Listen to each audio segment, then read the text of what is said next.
With up and down performances all season, Arsenal fans have left disgruntled with the team's performances. Despite not losing a game, there's been a lot of talking points around the team and around Arteta's new tactics and players. And at the forefront of all of that is one of Arsenal's highest records for signings ever, Kai Havertz, who has created a massive divide within the club's fan base. Today, I'm going to defend Kai Havertz and how he's actually been okay for Arsenal to start the season, and he's not been as bad as people think. Wish me luck on this impossible task, it feels like. Please like and subscribe and check out my other content in the description for daily videos around football. First, we're going to go into how he's not been perfect, but he's been good enough. For some reason, Arsenal fans have created this agenda where Havertz is the scapegoat and he's the one to blame every game. I mean, coming into the club, into the position he was in, it was kind of expected for that to happen. But in the end, I don't think anyone should be the scapegoat for the team's performances this season. The idea of Havertz being the worst player in every single game we've played is not right, and he has actually been okay in some of the games and certainly better than other players around him who are simply just not getting as much flack. Now, I'm not one for blaming players and don't think people should be blamed that much, but if you're going to blame someone, don't blame one player individually, just blame the whole team with how it's working, because realistically it's a team problem at the moment. Havertz has struggled to make a positive impact in Mikel Arteta's side, but in recent matches the German has actually got a lot better, and since he's been dropped, I don't think Arsenal have really got that much better anyway without him, so I've proven that I think he probably should be in there. There has certainly been games where I don't think he's necessarily been good enough, but it's not just him on his own. Against Nottingham Forest for his debut, it was understandably quite a nervous moment for him. It's his first game in front of the Arsenal fan. He didn't play brilliantly in that game. It's definitely that his off the ball work is good, but his on the ball work is just not good enough, it seems like, and he made a lot of missed passes and displaced a lot of the ball. This has continued in a few of the games. I mean, he gave away the ball for Manchester United's first goal. He did not exactly play very well against Crystal Palace away either to start the season, and against Fulham he got taken off in 56 minutes for Vieira, who was brilliant when he came on. I think Arsenal fans forget that Arsenal are trying to be an elite level side sometimes, and I think they forget that the team needs to play in so many different ways for that to happen. It doesn't come easily and doesn't come just naturally as well. Manchester City took many years to get to this level and had to realistically spend a lot of money to get to this level, and even then they've changed and picked and choose, and they spent a lot of money on players that just simply haven't really worked out or haven't played, and then Pep's changed the system. Arsenal are very similar to this. Arsenal are doing things that are unprecedented. They're doing things that you don't really see very often. For this, they're playing a different role for Havertz, a role that I would say that I don't think I've seen any player play ever, and obviously Kai Havertz definitely hasn't himself, so he's got to adapt into that, because he is playing in that sort of Saka role. But Saka, obviously last season, the whole thing about him was that he couldn't attack and he was just seen as defensive midfielder. That's what Wenger said, but it was clear that he is quite a good box-to-box midfielder, and he got 6 goals and 7 assists or something in the league last season. Havertz obviously can do these goals and assists as well. We saw it last season with Chelsea. He's not clinical as much, but he does score a few goals, and the same for Germany. He does sometimes get himself in the right position, and in this role it's very different for him. He's got to do all that midfield defensive work where he's got to help rise and cover back, while he's also got to help pressure and keep the ball up to get into the front four basically. So he's got one of the most important roles on the team. It's not exactly very easy, and I don't actually think he's done too bad. I don't think he's cost us as much as people think he has. The adaptation to Kai Havertz's role as well is that Arteta wants him to get into the back post. He's very useful to getting into the back post because of his height and physicality. Okay,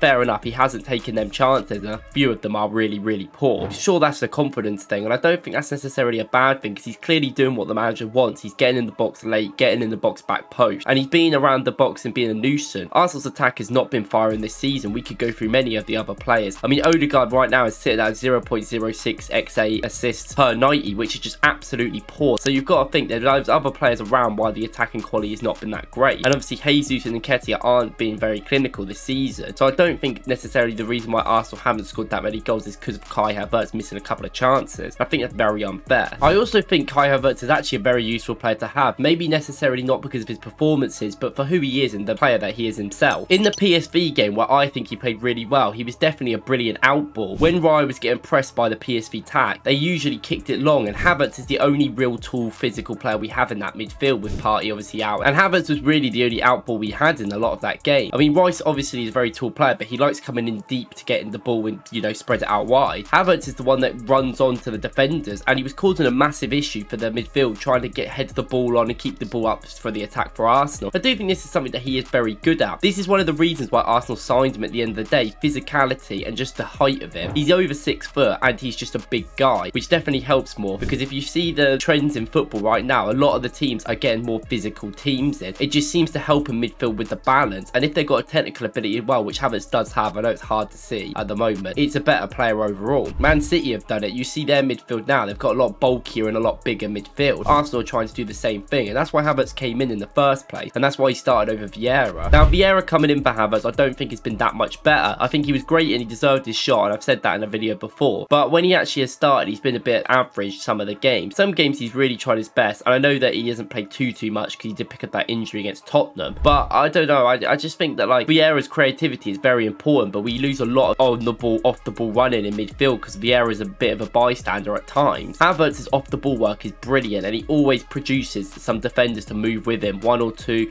keeping some space for Declan Rice or Martin Odegaard. I mean, that's why Martin Odegaard has scored a few goals this season. He's not creating a lot, but he's getting that space because you've got to think Havertz is taking the defenders away into the back post or in the midfield. And it is unfortunate that Havertz's on the ball work hasn't been as good, and he has been really struggling to create passes and keep the ball in a lot of times, and I can understand that, and I'm not saying he hasn't struggled with that, but I do think that people need to lay off him a little bit and just understand that he really isn't doing that bad. Every game you're not going to make every single pass. When Saka has a poor game and Saka doesn't play well, people don't talk about it. I understand because of what he's done for Arsenal, but it needs to be fair for the whole team at the moment, because we can't just use someone as a scapegoat, especially considering Arsenal played 9 games this season and they've won 7 and drawn 2. So I know it's Arsenal fans expect so much right now, but I think that's a very reasonable start to the season. They're unbeaten, and I know they've dropped a few points they wouldn't want to, but at the end of the day, I don't think they're going to win the league anyway, and I think you've just got to be expecting of where you're going to come. Overall, I think Havertz has a real chance in his Arsenal team to really stake a claim for a great player. I do think he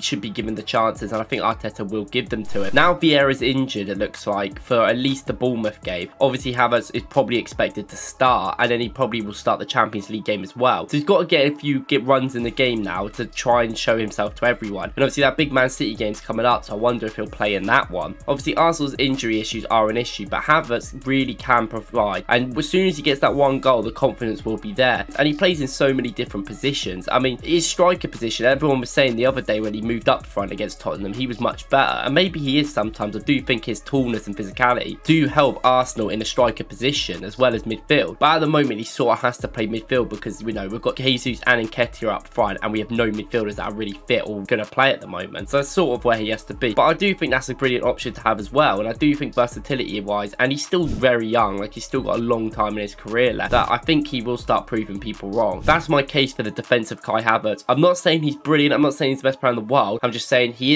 shouldn't be the scapegoat, and he isn't the worst player every single game that we play. And Arsenal's reason why they've been struggling this season isn't down purely to Kai Havertz, really not. It's really not. If you like this video, please like and subscribe, and tell your friends about it. Thank you.